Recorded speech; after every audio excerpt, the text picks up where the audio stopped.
Bonjour, aujourd'hui nous allons continuer la présentation du module marketing stratégique destiné aux stagiaires de la deuxième année spécialisés dans la gestion des entreprises de l'OFPP.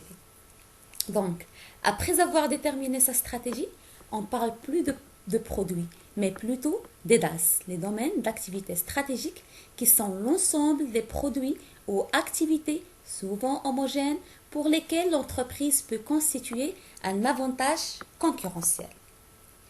Alors, pourquoi votre concurrent affiche-t-il une rentabilité plus élevée que votre entreprise?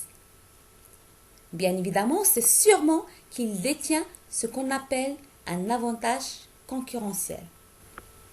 Mais c'est quoi un avantage concurrentiel, aussi appelé avantage compétitif? C'est ce qui permet à une entreprise de faire mieux que ses concurrents en créant de la valeur pour ses clients ou en ayant des coûts de production plus bas pour une offre comparable. C'est un concept clé de la stratégie d'entreprise introduit par Michael Porter et popularisé dans les années 80. On peut dire aussi que l'avantage concurrentiel ou compétitif représente les offres proposées par une entreprise qui la différencie de ses concurrents et lui procure un avantage par rapport à eux, c'est-à-dire par rapport aux concurrents. Par exemple, un produit facile à préparer. Cette offre constitue un facteur clé de succès et un atout stratégique. Le facteur clé de succès, c'est l'élément essentiel à prendre en compte pour s'attaquer à un marché. Donc, les entreprises doivent analyser leur approche environnement afin de découvrir ce qui va déterminer leurs avantages concurrentiels et améliorer bien sûr leur compétitivité. Comment peut-on avoir un avantage concurrentiel? On peut dire qu'une organisation dispose d'un avantage concurrentiel lorsqu'elle possède un ensemble d'éléments qui lui permettent de se distinguer de la concurrence. À savoir, avoir une méthode de vente novatrice, avoir une qualité de production incomparable, avoir un accès privilégié à un réseau de distribution ou encore un brevet qui lui donne l'exclusivité sur l'utilisation d'une technique particulière. On ajoute aussi une nouvelle forme d'organisation et de management et une marque connue et inspirant confiance. Quelles sont les conditions d'un bon avantage concurrentiel? Pour être bon et efficace, un avantage compétitif ou concurrentiel doit être unique, difficile à imiter, durable, adaptable à diverses situations et nettement supérieur. Donc, l'avantage concurrentiel se construit par la mise en œuvre d'un ensemble de facteurs propres à la firme et difficilement imitables par la concurrence. Cet avantage s'articule souvent avec d'autres concepts tels que la notion du secteur, la notion des barrières à l'entrée ou encore la notion de la chaîne de valeur. Quand vous voyez le schéma, nous avons l'avantage concurrentiel qui s'articule autour de la notion du secteur qui regroupe les entreprises de fabrication, de commerce ou de services qui ont la même activité principale ou la même famille de produits assez proches pour être commercialisés. Quant à la notion des barrières à l'entrée, ce sont les obstacles que doit surmonter une entreprise désirant se lancer sur un nouveau marché.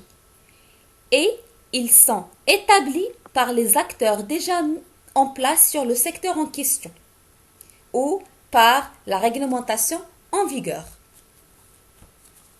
La notion de la chaîne de valeur ou l'analyse de la chaîne de valeur, qui est un outil d'analyse stratégique qui est mis au point toujours par Michael Porter et qui permet de repérer de manière systématique les activités permettant à une entreprise de créer la valeur pour son client. On passe maintenant aux stratégies génériques développées par Michael Porter. Alors, les stratégies génériques, ce sont les différentes stratégies concurrentielles qu'une entreprise peut déployer sur chacun de ses DAS, les domaines d'activité stratégiques, afin d'y obtenir un avantage concurrentiel. Selon Porter, la stratégie doit se concentrer sur l'élaboration et la défense d'un avantage concurrentiel basé sur deux options exclusives. La construction de cet avantage, elle est basée sur l'avantage par les coûts et l'avantage par la différenciation. Cet avantage doit être réalisé sur l'ensemble de la chaîne de valeur et passe par la maîtrise des facteurs clés de succès, et il doit permettre à l'entreprise de façonner son avantage sur son environnement concurrentiel. Alors, dans la situation par les coûts, l'entreprise dégage une rentabilité supérieure par sa capacité à produire une offre perçue comme similaire à la concurrence, mais avec des coûts inférieurs à celui de la concurrence. Dans ce cas-là, on peut dire qu'elle dégage une rentabilité supérieure. Rien n'y oblige, mais cette entreprise peut se répercuter son avantage du coût sur ses prix de telle sorte qu'un nouvel entrant ou un concurrent avec une structure de coût moins favorable ne puisse l'affronter, sauf à y perdre de l'argent. Dans la situation de l'avantage par la différenciation, l'entreprise dégage une rentabilité supérieure par sa capacité à produire des biens aux attributs uniques lui permettant un prix plus élevé que la concurrence. Ce différentiel de prix doit être supérieur au surcoût induit par la différenciation, de telle sorte que l'entreprise dégage une rentabilité supérieure, comme vous voyez dans le schéma illustré ici. Le caractère unique de l'offre doit lui permettre d'échapper à la lutte frontale par les prix.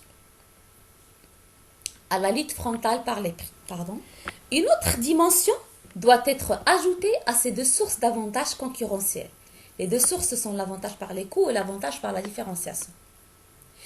Cette dimension, c'est la largeur de la cible visée. Selon que cette cible soit large ou restreinte, on obtient donc trois grandes familles de stratégies. C'est la stratégie de domination par les coûts, la stratégie de différenciation et la stratégie focus ou de focalisation. Et on utilise le plus souvent l'expression de stratégie de niche. Cette stratégie de focalisation qui est parfois subdivisée en focus sur les coûts et en focus par la différenciation.